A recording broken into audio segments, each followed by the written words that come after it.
Hi friends, welcome to Vamshi Edutech. ఈరోజు మనం polity క్లాస్లో భాగంగా భారత రాజ్యాంగంలోని ప్రవేశికి సంబంధించి కొన్ని ముఖ్యమైన ప్రశ్నలు తెలుసుకుందాం.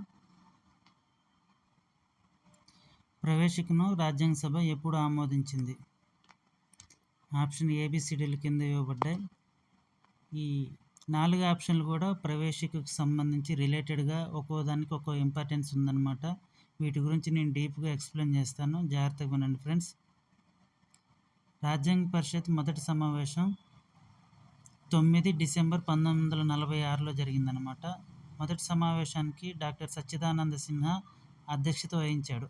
ఫ్రాంక్ ఆంథోనీ ఉపాధ్యక్షుడిగా ఉన్నాడనమాట. మొదటి అధ్యక్షుడు సచ్చిదానంద సిన్హా తర్వాత డిసెంబర్ 11, 1946న శాశ్వత అధ్యక్షుడిగా డాక్టర్ రాజేంద్ర ప్రసాద్ని ఎన్నుకున్నదనమాట రాజ్యాంగ పరిషత్.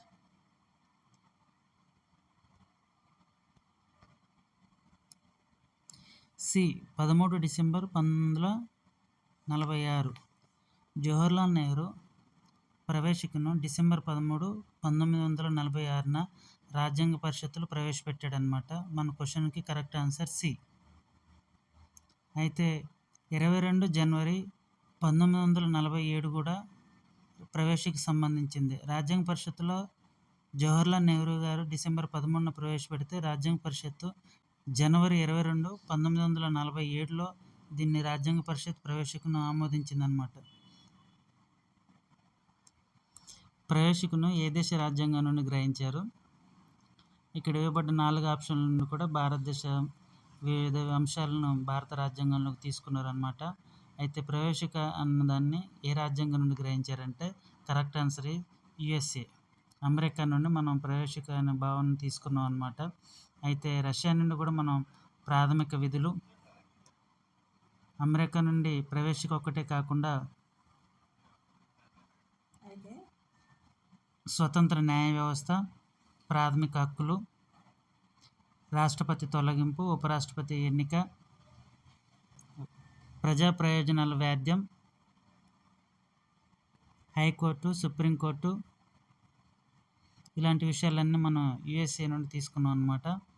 ఐర్లాండ్, ఆప్షన్ సి, ఐర్లాండ్ నుండి ఆదేశ నియమాలు తీసుకున్నాం అనమాట.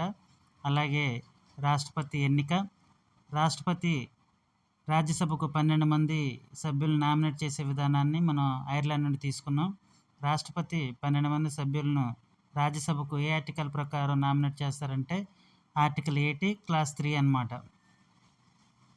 అలాగే బ్రిటన్ నుండి ఏం తీసుకున్నాం అంటే పార్లమెంట్ వ్యవస్థ, శాసన నిర్మాణ ప్రక్రియ, అలాగే క్యాబినెట్ వ్యవస్థ, సమన్వయ పాలన, పౌరసత్వం, ఏకీకృత న్యాయ వ్యవస్థ, ఇవన్నీ కూడా మనం బ్రిటన్ నుండి తీసుకున్నాం. ఇవన్నీ చాలా ఇంపార్టెంట్ ఫ్రెండ్స్.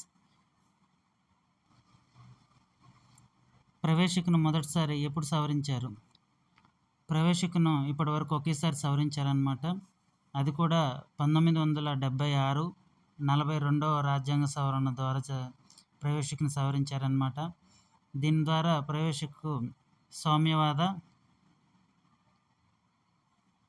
లౌకిక, సమైక్యత, సమగ్రత అనే 4 పదాలను చేర్చారు. మనం ఇంతకుముందు క్వశ్చన్కి చెప్పుకున్న ఆన్సర్ ఇక్కడ ఉంది చూడండి. 1976లో 42వ రాజ్యాంగ సవరణ ద్వారా ప్రవేశికలో చేర్చబడిన అంశాలు సౌమ్యవాద, లౌకిక, సమైక్యత, సమగ్రత ఇవన్నీ కూడా 42వ రాజ్యాంగ సవరణ ద్వారా 1976లో ప్రవేశిక చేర్చారనమాట. ఆప్షన్ 4 5 ఏవి కాదు, ఇది లేదనమాట, పైవన్నీ. ప్రవేశిక రాజ్యాంగంలో అంతర్భాగం కాదు అని ఏ కేసులో సుప్రీంకోర్టు తెలిపింది? పాలిటీలో మనకి కేసులు కూడా చాలా ఇంపార్టెంట్ ఫ్రెండ్స్. వీటి గురించి కూడా చాలాసార్లు మ్యాచింగ్స్లో అడుగుతారనమాట. వీటన్నిటిని గురించి కూడా మనం చాలా జాగ్రత్తగా చదువుకోవాలి. ప్రవేశిక భారత రాజ్యాంగంలో అంతర్భాగం కాదు అని చెప్పేసి ఒకే ఒక కేసులో తెలిపింది. అది బేరుబారి కేసు 1960 అనమాట. ప్రవేశిక న్యాయసమ్మతమైనదా? ఏ న్యాయసమ్మతమైనది, బి న్యాయసమ్మతం కాదు, ఏ అండ్ బి పైవేవి కాదు. కరెక్ట్ ఆన్సర్ ఇది ఆప్షన్ బి. ప్రవేశిక న్యాయసమ్మతమైనది కాదు. న్యాయసమ్మతమైనదే అయితే ఇది ఒకవేళ ప్రవేశిక అమలు కానట్లయితే మనం సుప్రీంకోర్టును కానీ హైకోర్టును కానీ ఆశ్రయించగలుగుతాం అన్నమాట. కానీ ప్రవేశిక న్యాయసమ్మతమైనది కాదు. అందుకని మనం వీటిలో ప్రవేశికలో ఉన్న పదాలు అమలు కాకపోతే ఇంప్లిమెంట్ కాకపోతే మనం న్యాయస్థానాలను ఆశ్రయించలేం. ప్రాథమిక హక్కులు న్యాయసమ్మతమైనవి. ఒకవేళ ప్రభుత్వాలు వాటిని అమలు చేయకపోతే మనం కోర్టుకి వెళ్ళొచ్చు అనమాట. సుప్రీంకోర్టుకి అయితే ఆర్టికల్ 32, హైకోర్టుకి అయితే 226. ప్రవేశికను రాజ్యాంగ పరిషత్తులో ఎవరు ప్రవేశపెట్టారు? ప్రవేశికను రాజ్యాంగ పరిషత్తులో జవహర్లాల్ నెహ్రూ గారు డిసెంబర్ 13, 1946 ప్రవేశపెట్టారనమాట రాజ్యాంగ పరిషత్తులో. ప్రవేశికలోని పదాలు వరుస క్రమంలో అమర్చండి. ఆప్షన్ ఏ సామ్యవాద, ఆప్షన్ బి సర్వసత్తాక, 3 ప్రజాస్వామ్య, 4 లౌకిక.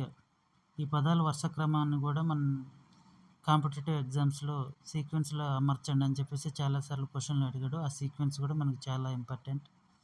ఫస్ట్ సర్వసత్తాక, సామ్యవాద, లౌకిక, ప్రజాస్వామ్య, గణతంత్ర. అయితే ఇక్కడ గణతంత్ర ఇవ్వలేదు. మనకి ఇక్కడ ఇచ్చిన ఆప్షన్ బట్టి చూస్తే మనకి correct answer option D is correct answer. ఈ వీడియో మీకు నచ్చినట్లయితే please subscribe my channel. Competitive exam prepare అయ్యే వాళ్ళందరికీ పాలిటీ చాలా ఇంపార్టెంట్ అనమాట. దీన్ని మీ ఫ్రెండ్స్కి కూడా షేర్